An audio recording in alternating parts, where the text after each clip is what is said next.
भारत माता की, भारत माता की, भारत माता की।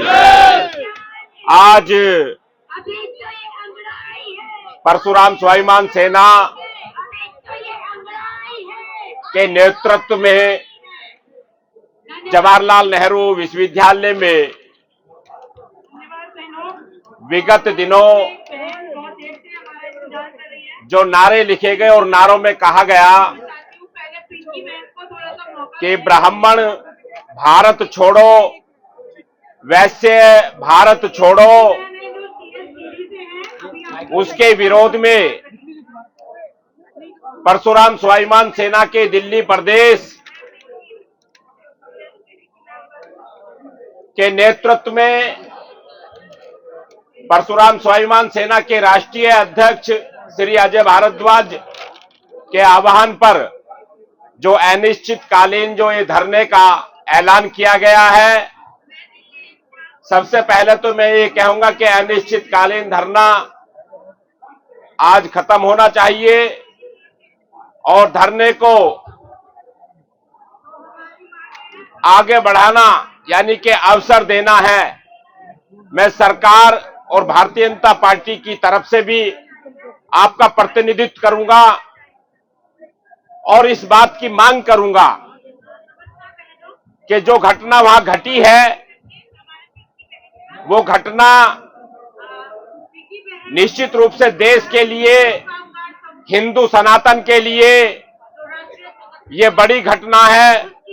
ये इसलिए बड़ी घटना हो जाती है, सारे हिंदू और सनातन समाज का नेतृत्व करने वाला ब्राह्मण समाज और देश की आर्थिक स्थिति को चलाने वाला वैश्य समाज, दोनों पर हमला बोल करके ये सनातन हिंदुओं पर हमला बोला है। इस हमले को बहुत गंभीरता से लिया है परशुराम स्वाभिमान सेना और राष्ट्रीय परशुराम परिषद ने। मैं बधाई देता हूं कि उन्होंने उसे गंभीरता से लेकर के और दिल्ली में जंतर मंतर पर यहां इतना ऐतिहासिक और विराट प्रदर्शन करके ये ब्राह्मणों को ही नहीं, ये सनातन हिंदुओं में एक चेतना लाने का काम किया है।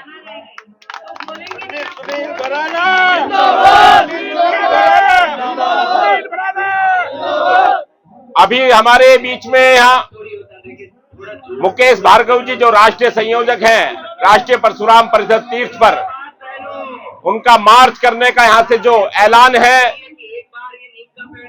मार्च उनकी भावना को मैं समझता हूं, उन्हें मार्च करना चाहिए, उनका गुस्सा है ये। जितने वक्ताओं ने बोला है मैं उनकी भावनाओं को समझता हूं, उनकी भावनाओं का गुस्सा है ये। मार्च इनका निर्णय ठीक है, परंतु मैं ये भी कहना चाहता हूं कि सरकार को और पार्टी को एक मौका देना चाहिए इस बात को लेकर के कि जो आपकी आज ये सांकेतिक चेतावनी है, उस चेतावनी के आधार पर आपकी मांग पूरी होगी और जो असामाजिक तत्व हैं, जो टुकड़े टुकड़े गैंग के बने हुए हैं इस देश के अंदर, देश की अस्थिरता को खत्म करना चाहते हैं, उन अस्थिरता को करने वाले को निश्चित रूप से तत्काल गिरफ्तारी होगी और वे जेल के शीर्षों के पीछे होंगे।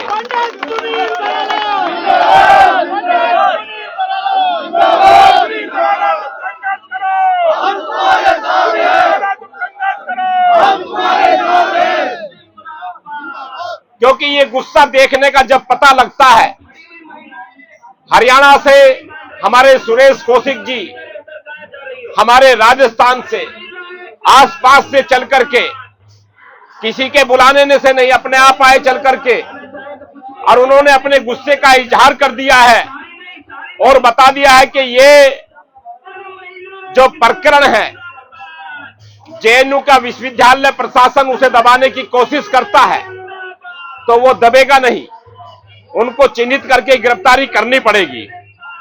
ये बात निश्चित है। साथियों, ये षड्यंत्र भी है एक बड़ा। ये षड्यंत्र इस बात से भी लगता है कि हमारे सनातन हिंदुओं में ब्राह्मण समाज को भड़का देना और उसका गुस्सा जागृत कर देना, और जब उसका गुस्सा जागृत हो जाएगा तो पृथ्वी पे प्रलय निश्चित हो जाती है। ऐसा ये बात आज नहीं कह जा रही है, ये समय समय से उठती आई है और समय समय से समाज ने, चाहे देश की 1857 की क्रांति हुई, उस क्रांति में भी दिखाई दिया होगा कि मंगल पांडे ने मेरठ से झंडा उठाया था इस बात को लेकर के, और वो क्रांति इस देश को आजाद करा करके लेके गई। जो ये जिन्होंने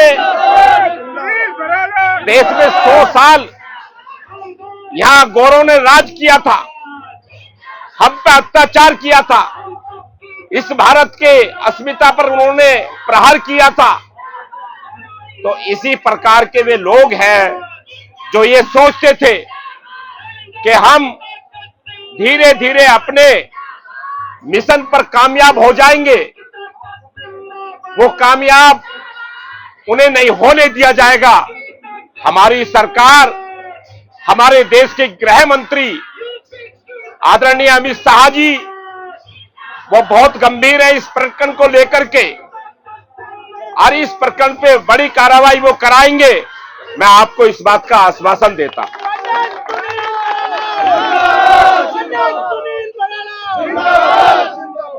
अपनी बात आपको कहने का अधिकार है।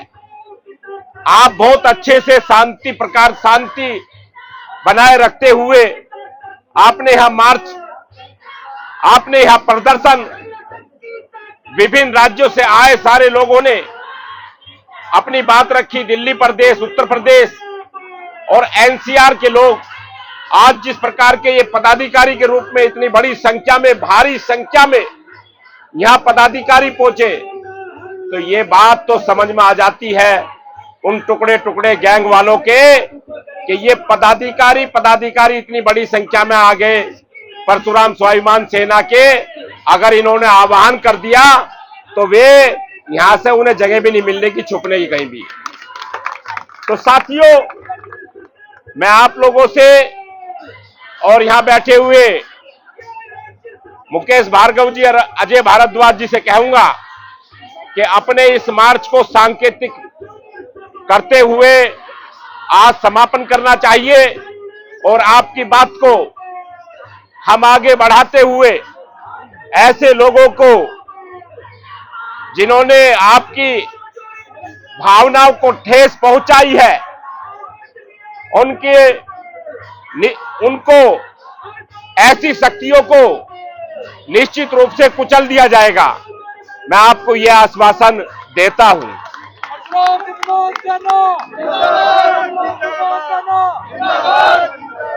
साथियों, जिस प्रकार से लोकतांत्रिक मूल्यों के आधार पर आपने आज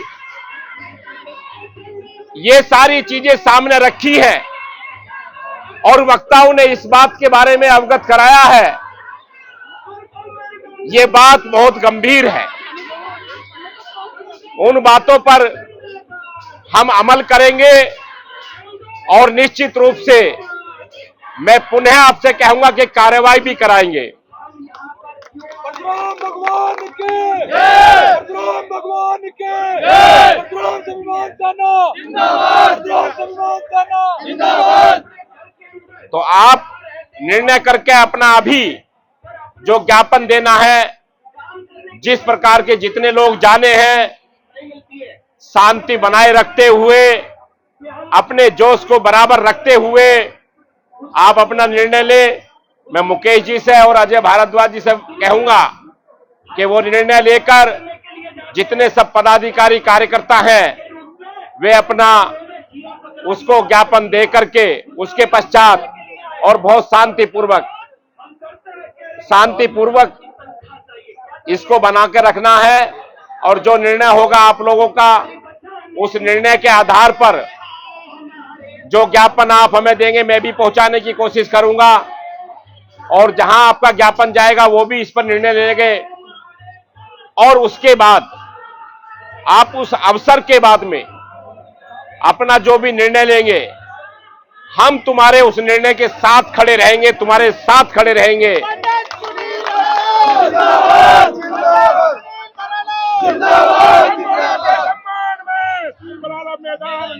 आपके, मैं दूसरे और राजनेताओं की तरफ से नहीं रहता हूं, मैं आपकी भावनाओं के साथ हूं, मैं सनातन हिंदुओं के साथ हूं, मैं यहां के परशुराम स्वाभिमान सेना के साथ हूं, मैं राष्ट्रीय परशुराम परिषद के साथ हूं कि जिस प्रकार से आपकी भावना ठेस पहुंची है, और आप ये मत समझो कि आप हजारों की संख्या में यहां आके आपकी भावनाओं को ठेस पहुंची है।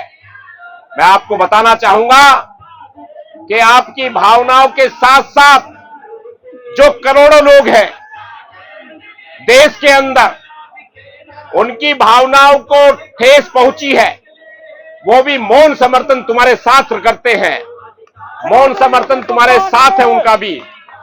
उनमें ताकत नहीं है, उनमें जज्बा नहीं है।